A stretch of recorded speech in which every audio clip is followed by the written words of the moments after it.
What's up my friends, welcome back to the channel, and on today's video we are taking a look at the new HOKA Mach X2. Now I'm going to be drawing some similarities between the X2 and the Mach X that was released last year, and just so you know, that was one of my favourite shoes last year. And although the Mach X2 is the next generation of the Mach X, it is much more than just an incremental gain. Let's get into it. Let's get started with those disclosures. This video is in cooperation with my friends over at Roadrunner Sports. Now the HOKA Mach X2 was sent to me for the purpose of review. However, no one at Roadrunner Sports has told me what to say. They don't have any editorial privileges, and all the thoughts and opinions are my own. With that said, you can pick up a pair of the HOKA Mach X2 from Roadrunner Sports for $190. And of course I'll place links in the show notes below in case you want to pick up a pair for yourself. Now, guys, you heard me right. $190 is not cheap. And what's more, it's $10 more expensive than last year's Mach X. Now, look, I don't like to see prices increase. But if I look at it from the perspective that the HOKA Mach X2 is only $10 more than the Mach X, and I take into considerations all the improvements they've made, $190 for the Mach X2 really isn't that bad. But either way, it's still a lot of money. So like most HOKA shoes, we have a men's version and a women's version. And in the men's version, the stack height of the Mach X2 comes in at 44 in the heel, 39 in the forefoot. And in the women's version, we have 42 in the heel, 37 in the forefoot, both for a 5mm drop. Now, with last year's Mach X,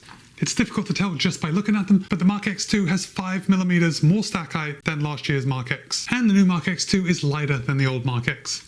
HOKA claims that in a US men's size 10, the Mach X2 tips the scale at 9.2 ounces or 260 grams. However, in my size, the US men's size 12.5, the Mach X2 tips the scale at 10.3 ounces or 293 grams. So now we've got the weight, at least the weight of my size at 293 grams. This is a good point to bring in some of the competition. And let's start it off with the Asics Magic Speed 4. Now in my size, the Asics Magic Speed 4 comes in at 289 grams, so that's 4 grams less than the Mach X2. And it only costs $170. That's $20 less than the Mach X2. Next up, we have the Saucony Endorphin Speed 4. Again, this is $170, so it's $20 less than the Mach X2. But in my size, the Endorphin Speed 4 weighs 1 gram more than the Mach X2. And finally, we have the Brooks Hyperion Max 2, which in my size tips the scale at 315 ounces, which is 22 grams heavier than the Mach X2. But again, the Brooks Hyperion Max 2 is less expensive than the Mach X2, this time coming in at $180, so $10 less than the Mach X2. But unless budget is your number one concern, I don't want you to rule out the Mach X2, because it does bring a lot to the table. Now, if you are already a big HOKA fan, this is really a no-brainer, because this shoe is light and fast and fun to run in. But we'll get more into that when I talk about the ride. So as we do, let's start at the top, let's work our way down. Now, when I hold this up, look at that heel collar. It is super thin, super race inspired. We do have a bolster on each side of the heel. It doesn't connect in the back. So we've got that bolster padding that we often see on race day shoes, which I've got to say I'm really a fan of. But other than that, the top of the heel collar is like just super thin. And that's where HOKA is saving a lot of weight. Now, if we come back to the heel counter, look at this, I can press this down. This is super pliable. So if you do struggle with having a very pliable heel counter, it's definitely going to be worth trying this out before you buy it. Now, I did have some issues with my heel, but again, we'll talk more about that in the ride. For the upper, HOKA is using an engineered woven mesh, and very much like the rest of the shoe, this is very race inspired. It's light, it's very breathable. I mean, I can see right through it, and I just think this is a huge improvement over last year's Mach X. I mean, if I hold this up, it's very difficult for you to see on camera, but the upper of the Mach X is a lot more daily trainer-esque, and the Mach X2 is a lot more race day shoeish.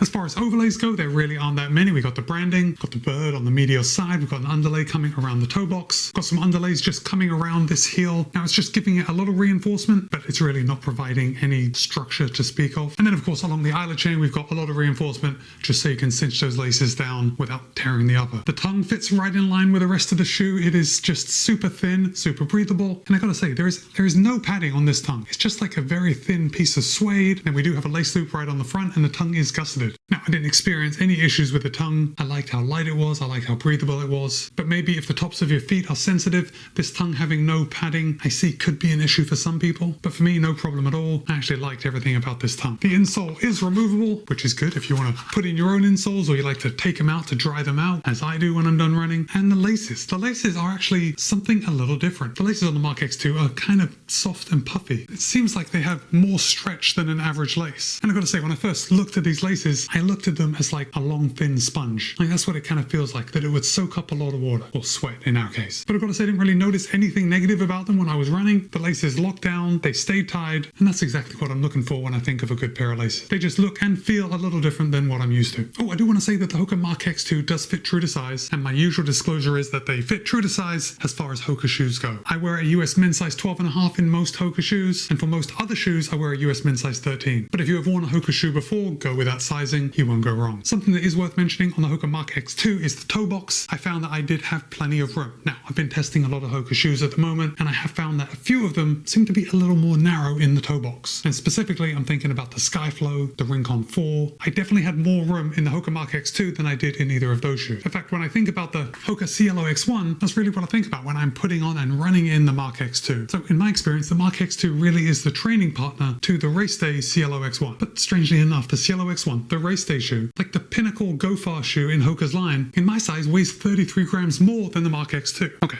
Let's come down to the midsole. Now remember, we've got an additional 5mm of stack height, and HOKA is using a dual density setup. We have a top layer of PIBA, we have a bottom layer of EVA. Now if you look at it, it's easy to see the difference. We have more EVA in the heel, we have more PIBA in the forefoot, and then separating those two layers of foam is a P-Bax plate. Now, the P-Bax plate does have a winglet, and you can get a glimpse of the winglet right here on the side. And basically that winglet is just going to add a little stability. Now if we come down to the outsole, you can see we've got some of what HOKA calls their sticky rubber. Honestly, I don't know how sticky it is. I mean, I ran through some puddles and I didn't slip over, so I guess it's doing the job. But in all seriousness, I didn't notice any issues with the rubber on the Mach X2. It was just like any other HOKA shoe, and I haven't had any problems in the past. We do have a nice amount of rubber here on the lateral heel edge, and it seems to be holding up extremely well. Not a lot of wear on the forefoot. Yeah, it's looking good. And of course, we've got these little windows where you can see the turquoise P-Bax plate. It's always beneficial to show off the goods. And with that, it's time to talk about the ride. And look, I want to say that this shoe has shoe of the year potential, because I enjoyed every run that I put in this shoe. And it has also been the most fun HOKA shoe that I've run in a very long time. This shoe definitely gives a lot. Now, I say it has shoe of the year potential, but I did mention that I had a little bit of heel issue in this shoe, and that, of course, is because of this loosey-goosey heel counter and the padding, the bolster padding here on the back. Now, on the Mach X2, we do have this extra hole, so if you need to do the lace lock method, you can certainly do it. However, I didn't find that I had enough heel slip for me to actually do the lace lock method, but when I was running, I did notice that my heel just felt a little loose. And this is generally what happens when I'm running in a shoe that has a loose heel. I don't get a lot of heel slip, I just don't feel secure in place. And that's exactly what happened with the Mach X2. In fact, I actually only noticed the looseness on my right foot and not my left, so perhaps there's some discrepancy in my heel. But either way, that was my only knock on the HOKA Mach X2. I think perhaps if you do have like very skinny heels, you're really going to have an issue in the Mach X2. But also, you can do the lace lock and see if that works for you. But other than that, the ride felt springy, the ride felt energetic. Oh, something that was a little funny was that it felt like the drop on the Mach X2 was higher than 5mm. And of course, this could be due to a few things. Now, when I was walking and running, it could be to do with a rocker.